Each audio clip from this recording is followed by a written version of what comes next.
मृत्यु अटल है। कई सौ साल पहले की कहानी है। एक गांव में रामानंद नाम का एक बड़ा ही विद्वान ब्राह्मण रहा करता था।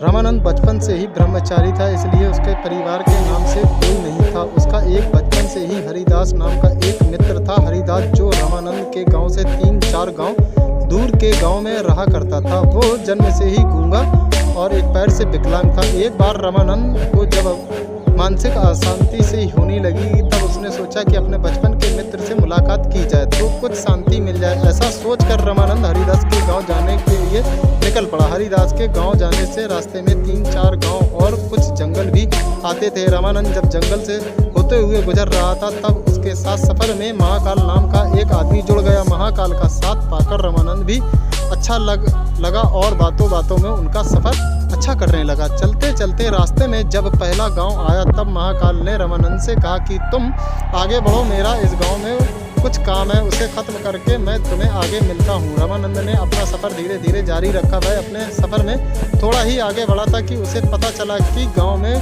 कोई फांसी लगाकर मर गया। आगे महाकाल फिर उससे सीधे सफ़र के साथ हो गया। वह दोनों अपना सफ़र जारी रखते हुए आगे बढ़ते गए। कई मीलों तक चलने के बाद फिर से एक गांव रास्ते में पड़ा, जहां फिर से महाकाल ने रामानंद से कहा कि मेरा इस गांव में कुछ काम है, पूरा करके मैं तुम्हें आगे मिलता हूं। वह उस गांव में चला गया। रामानंद ने फिर धीरे धीरे अपना सफ़र जारी रखा और थोड़े आगे जाकर उसे खबर मिली कि गांव में एक आदमी को सांप काट लिया है और आदमी मर गया। रामानंद सोच ही रहा था कि यह कैसा अजीब इत्तेफाक है कि जिस भी गांव में महाकाल जाता वह कोई ना कोई बुरी खबर आ जाती है। तभी महाकाल ने सिर्फ उससे के सफ़र में जुड़ गया। हालांकि रामानंद पूछना चाहता था, लेकिन वह महाकाल से हिचकिचाहट के वजह से कोई सवाल नहीं पूछ पाया। कुछ घंटों तक चलने के बाद फिर से एक गांव आया। फिर से महाकाल उस गांव में चला गया और जब वह लौट के आया, तब रामानंद को पहले से ही पता चल चुका था कि उस गांव में आग लगने की वजह से कई लोगों की जान जा चुकी है, क्योंकि रामानंद इस बारे आगे ही नहीं बढ़ा था और उसी गांव के पास वाले मंदिर में रुक गया कर ये सब देख रहा था। जब महाकाल रामानंद के पास आया तो इस बार रामानंद से रहा नहीं गया और उसने महाकाल से पूछा कि आखिर तुम कौन हो और क्या राज है कि तुम जहाँ भी जाते हो वहाँ पर कोई ना कोई मर जाता है। रामानंद के पूछने पर महाकाल ने उसे सच सच बता दिया कि वह असल में यमराज का एक दूत है, जिसका काम ही लोगों की जान निकालना है। अब तक जो भी हुआ था वह सब देखते हुए रामानंद को उसकी बात तो सच लग रही थी, लेकिन पूरी तरह से विश्वास नहीं हो रहा था।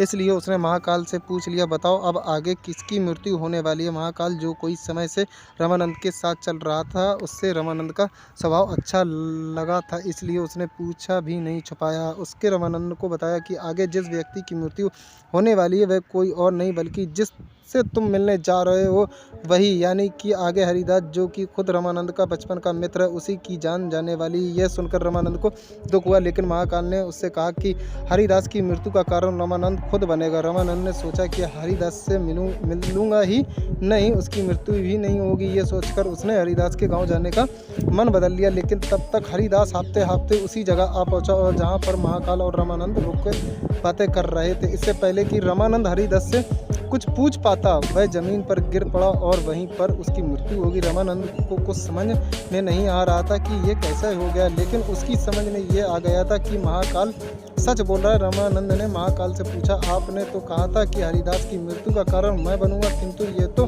मुझसे मिले बिना ही मर गया, ऐसे कैसे हुआ। महाकाल ने रामानंद से कहा, उसकी मृत्यु का कारण अब भी तुम ही हो, क्योंकि ये 2 गांव पहले से ही तुम्हारा पीछा कर रहा था। इसने तुमसे देख लिया था, लेकिन गूंगा और एक पैर से अपंग होने की वजह से ये तुम्हारी जितनी तेजी से तुम्हारी तरफ नहीं आ पा रहा था, नहीं तुम्हारा ध्यान अपनी खींच पा रहा था। बेचारा लगातार तुम्हारे पीछे करता रहा। जब तुमने आगे बढ़ना रोक कर एक जगह पर मेरा इंतजार किया, तब ये अपनी गति से चलते हुए तुम तक पहुँच पाया गया, लेकिन इसी बीच इसने थोड़ा सा भी आराम नहीं किया, जिस वजह से इसे दिल का दौरा पड़ा और ये मर गया। अपने बचपन के मित्र की मृत्यु से दुखी और ये जानकर भी ज़्यादा दुखी कि उसकी मृत्यु का कारण भी वह खुद ही है। रामानंद बहुत रोया। रामानंद को खुद को संभाला और अपने मित्र की अंतिम क्रिया अच्छे से समाप्त की और अपने गांव की तरफ लौटने लगा। जाते जाते रामानंद के मन में सवाल उठा कि उसकी मृत्यु कब होने वाली, ये पता किया जाए।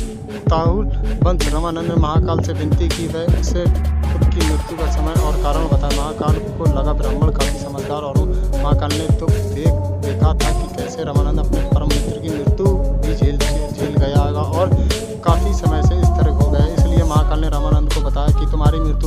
3 महीने बाद पड़ोसी राज्य में फांसी लगने से होगी। रामानंद अपने गांव लौट आया। आदमी कितना भी विद्वान और ज्ञानी क्यों ना हो, अगर उसे अपनी मृत्यु का समय पता हो तो उसे रोकने के लिए कुछ ना कुछ तो करेगा। रामानंद भी इस बात का पूरा ध्यान रखने लगा कि वह किसी भी कारण और अवस्था में अपने राज्य को छोड़कर कहीं पर ना जाए। फिर भी उसे भूख नहीं लगती, नींद नहीं आती और वह बहुत परेशान रहने लगा। रामानंद विद्वान होने की वजह से उसकी खासियत उसके राज्य के राजा तक पहुंची थी। जल्दी ही उसकी इस अवस्था की बदतमीजी राजा तक पहुंच गई और एक दिन राजा ने उसे अपने दरबार में बुलाया। रामानंद को जब राजा ने दरबार में पूछा कि क्यों वह इतना दुखी रहने लगा, तब रामानंद ने सारी बात राजा के आगे बता दी। राजा समेत सभी दरबारियों को इस बात से काफ़ी आश्चर्य हुआ, क्योंकि सब लोग जानते थे कि रामानंद कभी झूठ नहीं बोलता। इसलिए सभी से ने विचार विमर्श करके रामानंद को राजा के महल में ही सुरक्षित स्थान रखने का फैसला किया। राजा ने अपने ही महल में रामानंद को रहने के लिए एक बहुत आलीशान कमरा दिया। राजा चाहता था कि रामानंद उसके महल में कैदी की तरह महसूस न करे, इसलिए सभी नौकर और सिपाहियों को आदेश दिया कि रामानंद को कहीं भी आने जाने से रोका ना जाए। राजा के महल में रामानंद अब अपने आप को थोड़ा सा सुरक्षित महसूस करने लगा, लेकिन कभी भी वह रात को गहरी नींद सो नहीं पाता।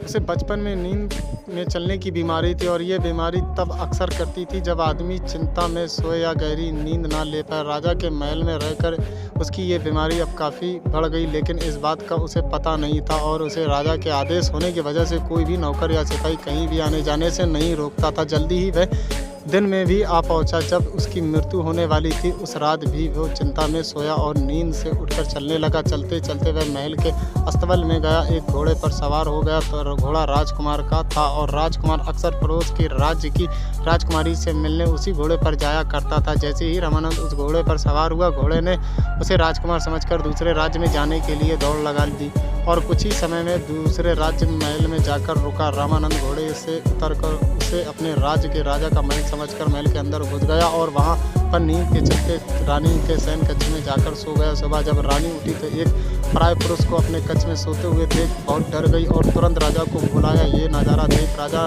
को बहुत गुस्सा आया। राजा ने तुरंत दरबार बुलाया और वहाँ पर रामानंद को हाजिर किया और उसे फांसी पर लटकाने की सजा सुनाई हुई।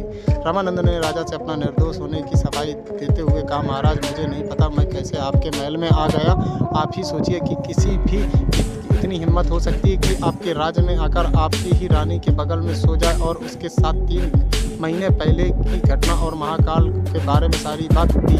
राजा को भी रामानंद की बात पर कुछ तर्क लगा, इसलिए राजा ने अपना पड़ोसी राज्य के रामानंद की बातों की पुष्टि कर तब उसे पता चला कि वह पिछले कई दिनों से पड़ोस राजा के राज्य में मेहमान की तरह रह रहा था। राजा ने फिर से दरबार बुलाया और अपनी दी गई सजा पर विचार विमर्श करने के लिए कहा। सभी चाहते थे कि रामानंद को सजा नहीं होना चाहिए, लेकिन सब ये भी चाहते थे कि राजा की कही हुई बात का मान भी रखा जाए। काफ़ी सोच विचार करने के बाद सब इस बात पर सहमत हुए कि एक सच्ची सुत की डोरी से रामानंद को फांसी दी जाए, जिससे वह रस्सी टूट जाए, रामानंद की मृत्यु भी नहीं होगी और राजा की बात भी रह जाएगी। यह फैसला सुनकर रामानंद भी खुश हो गया।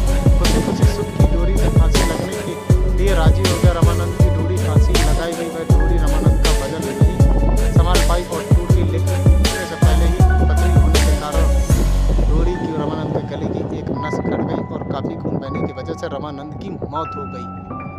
कहते हैं मौत सच है, इसीलिए मौत से कभी ना डरना चाहिए। ऐसी कहानी सुनने के लिए मेरे चैनल को सब्सक्राइब करें, लाइक करें, शेयर करें। धन्यवाद।